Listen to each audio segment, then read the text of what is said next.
Farming Cosmos में आपका स्वागत है। राष्ट्रीय पशुधन मिशन के तहत सब्सिडी पाने के लिए क्या है जरूरी? भारत सरकार राष्ट्रीय पशुधन मिशन या एनएलएम के तहत अलग अलग कामों के लिए सब्सिडी प्रदान करती है, जिसमें पशुधन प्रजनन फार्म और चारा इकाइयों की स्थापना शामिल है।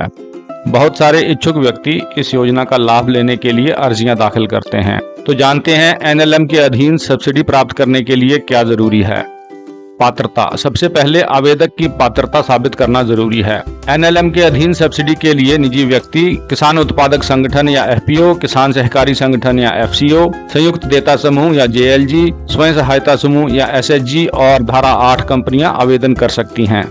प्रशिक्षण या अनुभव। सब्सिडी के लिए आवेदकों या उनके तकनीकी विशेषज्ञों को पशुधन परियोजना के संबंधित क्षेत्र में पर्याप्त प्रशिक्षण या अनुभव होना चाहिए। भूमि। परियोजना के लिए आवेदक के पास खुद की जमीन या पट्टे पर जमीन होनी चाहिए। केवाईसी दस्तावेज।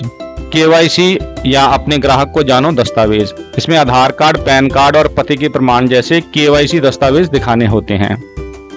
यदि लागू हो तो अनुसूचित जाति या अनुसूचित जनजाति के आवेदकों को प्रमाण पत्र उपलब्ध कराना होता है। अनुभव प्रमाण पत्र। सब्सिडी प्राप्त करने के लिए विशिष्ट पशुधन क्षेत्र में अनुभव का प्रमाण पत्र भी आवश्यक होता है।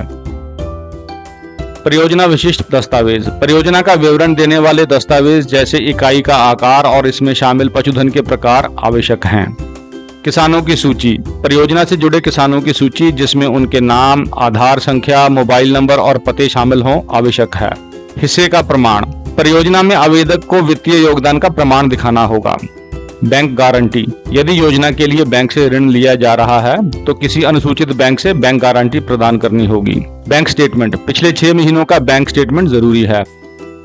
आवेदन प्रक्रिया और अनुमोदन के बाद इसके बाद सब्सिडी प्राप्त करने के लिए इच्छुक व्यक्तियों या संस्थाओं को एनएलएम की वेबसाइट पर जाना होगा। सब्सिडी को प्राप्त करने के लिए लाभार्थियों को 3 पन्नों का फॉर्म भरना होता है। भौतिक जांच। आवेदन भरने के बाद परियोजना की भौतिक प्रगति की जांच नामित प्राधिकारी, जिसमें राज्य स्तरीय अधिकार प्राप्त समिति या एसएलईसी या राज्य कार्यान्वयन एजेंसी या एसआईए शामिल है, द्वारा मौके पर ही की जाती है। GIS tagging. परियोजना के अंतर्गत निर्मित परिसंपत्तियों की निगरानी के लिए भौगोलिक सूचना प्रणाली या जीआईएस टैगिंग का उपयोग किया जाता है। खेतीबाड़ी और सहायक गतिविधियों की जानकारी के लिए हमारे चैनल को सब्सक्राइब करें और हमारा हौसला बढ़ाएं। धन्यवाद।